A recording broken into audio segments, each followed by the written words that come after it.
আবার আবার কালকে বলেছি আমরা আছি, কাঁদবে না, হয়ে যাবে, সব হয়ে যাবে, কাঁদবে না।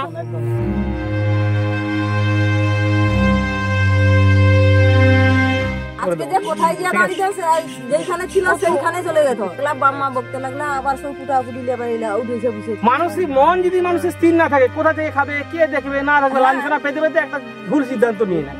ওনাদের সহযোগিতা না পেলে আমরা কমলপুর বর্তমান মিলন সঙ্গে ছেলেরা একসাথে আসতে পারতাম না।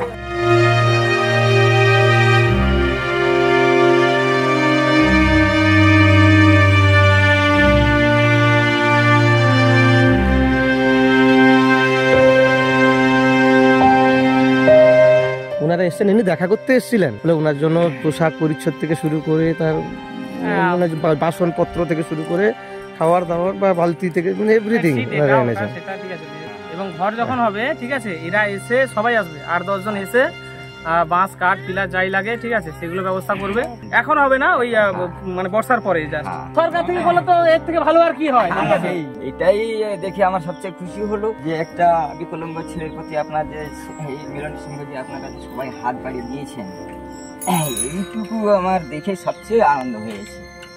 সবসময়ের জন্য আপনারা এইভাবে সহযোগিতার হাত বাড়াবেন, পরস্পরের এইভাবে যারা আছে দিনের শেষে মানুষ মানুষের জন্য, সেটা কথায় নয় বাস্তবে হোক। কেটে নিল বিমানের জন্য, ঠিক আছে, অন্ধকারে আছে ছেলেটা। খুলুন দেখি, ছেলেটা খুলুন দেখি। এই যে এটাকে সোলারে চার্জ দেখি, সোলারে চার্জ হবে, ঠিক আছে, আবার কারেন্টেও চার্জ হতে পারে। দেখতে পাচ্ছেন আমরা রাতে এসেছি, তো রাতে কিন্তু তার এই যে বাড়ি, সেই বাড়িতে কিন্তু কোনো রকম কিন্তু মানে আলো নেই, আলোর ব্যবস্থা নেই। তো আমরা আজকে এসেছিলাম একটা এমার্জেন্সি লাইট নিয়ে, তো সেটা তার হাতে তুলে দেওয়া হচ্ছে, দেখতে পাচ্ছেন। ঠিক আছে, হ্যাঁ, গ্যাসটা জ্বালাতে অসুবিধা হচ্ছে না তো? গ্যাসটা জ্বালাতে অসুবিধা হচ্ছে না তো? এতটা বড় আমাকে যে সাহায্য করবে করার জন্য সবাইকে ধন্যবাদ। খুশি হয়েছে তো আজকে? ভীষণ খুশি হয়েছি। ঠিক আছে, সবাই আছে, ঠিক আছে, তোমার চাপ ভেঙে পড়ার কোনো দরকার নেই। হ্যাঁ, তুমি খুশি থাকলে আবার আবার কালকে বলেছি আমরা আছি, কাঁদবে না, হয়ে যাবে, সব হয়ে যাবে, কাঁদবে না, বিমান ভেঙে পড়া সব সময় তোমার পাশে আছি, সব হয়ে যাবে, কোনো টেনশন নেই, কোনো টেনশন নেই। দুর্গাপূজা থেকে আমরা সমস্ত কিছু কমপ্লিট আগে করে দিয়ে যাব, টেনশন নেই, আমরা সব সময় পাশে আছি। লক্ষ্মী আছে দাদা, আমাদের ক্লাবে সবাই সদস্যরা আছে, হয়ে যাবে। কালকে কিন্তু আজকে আর কাঁদো না, এমনি দেখি একটা হাসি দাও। ঠিক আছে, পৃথিবীতে ভালো মানুষ আছে, এরকম মারা আছে।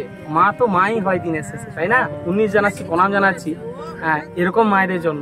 আমার জেনে ভালো লাগছে, হয়তো আমরা আজকে 3-4 দিন হয়তো বিষয়টা জানলাম, কিন্তু এই যে মাকে দেখছেন, ঠিক আছে, এ মায়ের বাড়িতে কিন্তু আজকে 4-5 বছর ধরে বিমান খেয়েছে, থেকেছে, ঠিক আছে। আমরা সবাই আমার কি কানা বাড়িয়া পালিয়ে না, কোথায় পালিয়ে ব্যাগ লগে করতে রইলা, সেই বকতে লাগলা, বাম্মা বকতে লাগলা, আবার সব কুটাকুটি লেবাইলা উঠেছে বসেছে। আমাকে ডাকলা, কাকি এইসব, আমি বলি কাই যাবো, আর যত খড়ি আছি কাই যাবো, আবার লিয়ালি, আবার কুটাকুটি আবার, বাহ, এই চলছে আর কি। যাই হোক, মন থেকে চাইছিল ছেলেটা তো ভালো থাকে, হ্যাঁ কি না? হ্যাঁ হ্যাঁ, ও ভালো থাকবে, এরপর থেকে দেখবে ভালো থাকবে, ঠিক আছে, ভালো থাকার ব্যবস্থা করে দেবো। আজকে যে কোথায় গিয়ে বাড়িতে যেখানে ছিল সেইখানে চলে গেল, এমন অবস্থা ব্যাপারটা কি হয়, এরকম ভাবে মানসিক দিক দিয়ে ভাঙতে একটা সময় মানুষ কি করে, সুসাইড করে। মানসিক মন যদি মানুষের স্থির না থাকে, কোথা থেকে খাবে, কে দেখবে, না থাকবে, লাঞ্ছনা পেতে পেতে একটা ভুল সিদ্ধান্ত নিয়ে নেয়। যাই হোক, হ্যাঁ, বুঝতে পেরেছি কেন বাড়িতে রাখছি। যাই হোক, আমি সত্যি মানে শুনে ভালো লাগছে যে তোমরা এতদিন ধরে সবাই কম বেশি, তুমি 5 বছর ধরে রেখেছো, খেতে দিয়েছো, ঠিক আছে। যাই হোক, আমরা কিছু নাই তো বললাম, তোমরাই সব, আর তোমাদের যে সবার মনের আশা সেটা কিন্তু পূর্ণ হয়ে যাবে। একটুখানি ধৈর্য ধরে, একটুখানি সময় দাও, ঠিক আছে। তুমি তোমার কাজের দ্বারা আস্তে আস্তে সবাইকে বুঝিয়ে দাও, নিজের কাছে, ঠিক আছে। ঈশ্বর আছে, এই মায়েরা আছে, তোমার সবকিছু ঠিক হয়ে যাবে, তুমি ভালোই থাকবে, ঠিক আছে। ঈশ্বর আছে বলে তো তোমাদের দুধ হয়তো পাঠিয়েছে না, ঈশ্বর দুধ নয়, তোমরা ছিলে বলে, ঠিক আছে, তোমরা চাইছিলে বলে আমরা আসতে পেরেছি, এটা হচ্ছে বড় কথা। ঈশ্বরের আশীর্বাদ করুন তোমাদের, তোমার পরিবারকে সবাইকে আশীষ করুন।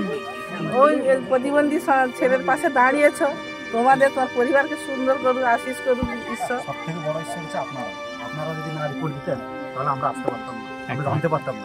বিশেষ করে পলাশদা তো আছে, আর কল্যাণবাবু আছে, আমার বন্ধু লক্ষ্মীকান্ত আছে, উত্তম আছে। ওনাদের সহযোগিতা না পেলে আমরা কমলপুর বর্তমান মিলন সঙ্গে ছেলেরা একসাথে আসতে পারতাম না।